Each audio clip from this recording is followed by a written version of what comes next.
Welcome to The Explainer. Today we're diving straight into the 2026 economic landscape of the United States, the United Kingdom, and Canada.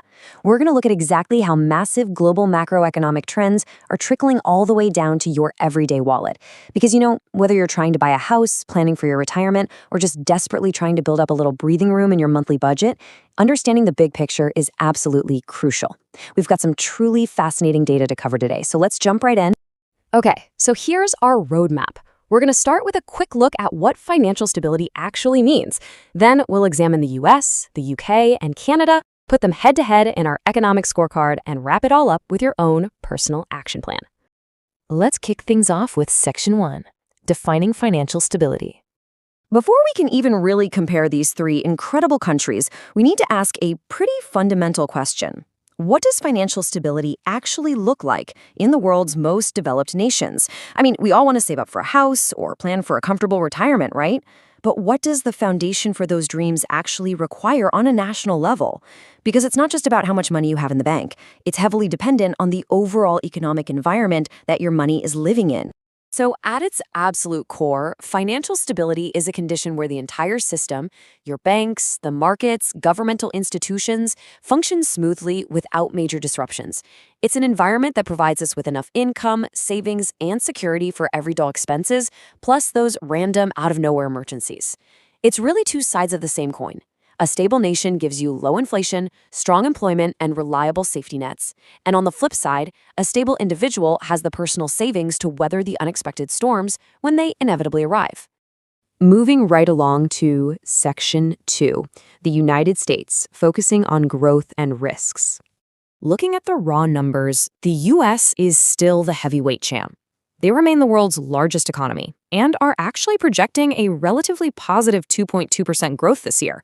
And honestly, for an economy of this massive scale, that is a very solid number. But what's actually fueling it? Well, it's largely being driven by Federal Reserve rate cuts, some pretty heavy government spending, and massive, literally unprecedented investments in artificial intelligence infrastructure. Right now, the tech sector is absolutely pulling the weight here. But here's where it gets really fascinating, because we're seeing a stark contrast. On one hand, you have this massive AI boom. We're talking data centers popping up, energy grid upgrades, and deregulation creating this huge ripple effect across the whole economy. It's creating jobs and pushing businesses to expand. But pulling in the exact opposite direction is the high national debt. The US government is simultaneously running these massive fiscal deficits, which is raising some serious global eyebrows about long-term debt sustainability. So it's basically a gigantic tug-of-war between rapid private sector innovation and mounting public sector debt. It kind of proves that even with all this super smart AI, we haven't exactly figured out how to balance the national checkbook. So what is the on-the-ground reality for ordinary people? Well, unemployment is sitting around 4.5%, which is still healthy by global standards. Inflation is hovering at 2.7%, slightly above the Fed's target, sure, but manageable. But here is the catch. While upper-income spending is still incredibly strong, the middle class is feeling heavily squeezed by sky-high housing, healthcare, and education costs. Plus, there's still a lingering 30% risk of a recession over the next 12 months. For everyday Americans, it's a completely mixed reality. The jobs are there, for sure, but building up a 3 to 6 month emergency fund, tackling consumer debt, and aggressively investing in that 401k are absolutely vital right now just to protect yourself against those rising daily costs. All right, let's cross the pond for Section 3, United Kingdom, Cautious Resilience. The UK is definitely navigating a noticeably more challenging environment right now. We're talking government spending cuts and tax hikes that are designed to manage their own heavy debt burden. And overall, economic growth is slowing to just under 1%. But despite all that, there is one massive bright spot, a 10% plus household savings ratio. British households are saving a highly significant portion of their income right now. This is creating a critical financial cushion against economic uncertainty. It really shows some remarkable resilience from the public. They are actively building their own stability while the broader macroeconomic picture gets tough. Right now, the UK is basically walking a tightrope.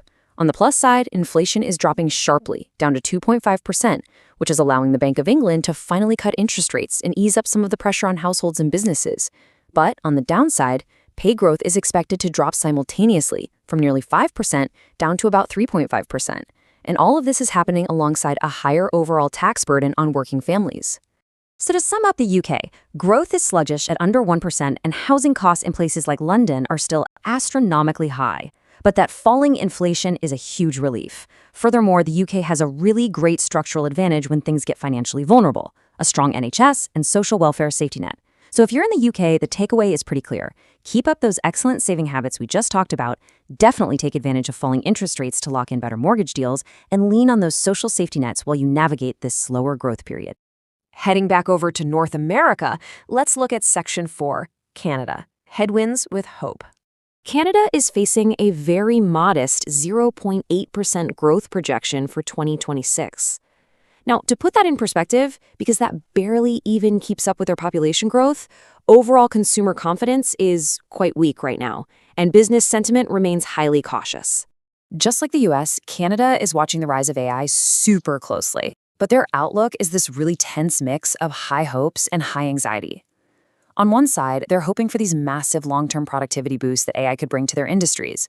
But on the other side, there are serious, tangible fears regarding job displacement in specific sectors.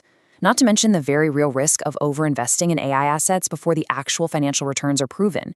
The broader picture for Canada shows steady Bank of Canada interest rates, but there's a lot of looming trade and tariff uncertainty with the U.S., which heavily impacts Canadian exporters in agriculture, manufacturing, and energy. And of course, sky-high housing costs in major hubs like Toronto and Vancouver remain a massive, massive hurdle. So what's the game plan for Canadians facing a slowing economy? It's all about defensive action.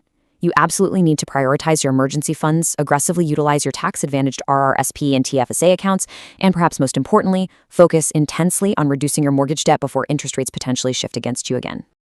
Let's bring this all together in Section 5, the 2026 Economic Scorecard. When you put these three nations head-to-head, the contrasts are just fascinating. The U.S. is clearly leading the pack in GDP growth at 2.2%, heavily driven by that tech boom. But the UK is absolutely crushing the savings game with that 10% plus rate. Meanwhile, Canada faces the toughest growth outlook at just 0.8%. Yet, despite having completely different economic drivers, tech for the US, consumer savings for the UK, and fiscal policy adjustments for Canada, all three are grappling with the exact same core threats: stubborn housing costs, careful inflation management, and massive trade uncertainty. Which brings us to our final stop today. Section 6, your personal action plan. Listen, regardless of what's happening with macro-level government policies, trade wars, or AI booms, your own personal financial decisions remain your absolute greatest asset. No matter where you live, there are 5 universal steps to shield yourself against economic uncertainty. Number 1, spend less than you earn. It's the ultimate foundation. Track your expenses and build a realistic budget. Number 2, build an emergency fund. That 3 to 6 month buffer is your armor against unexpected shocks. Number 3, invest early and consistently. Whether that's a 401k, an ISA, or a TFSA, maximize those tax-advantaged accounts. Number 4, reduce and manage your debt. Kill off that high-interest consumer debt as fast as humanly possible. And number 5, stay informed. Keep learning and adjusting your strategy as the economic weather changes. To wrap things up, I want to leave you with a thought. Words have power, and so do smart financial choices. It really is that simple. The global economy might be incredibly complex and honestly a little intimidating sometimes, but your personal financial strategy doesn't have to be. Thank you so much for joining me for today's explainer. As we look toward that 2026 horizon, ask yourself, if the global economy completely shifts gears tomorrow, is your financial shield strong enough to protect you? Or is it time to start building? Start building your stability right now. See you next time.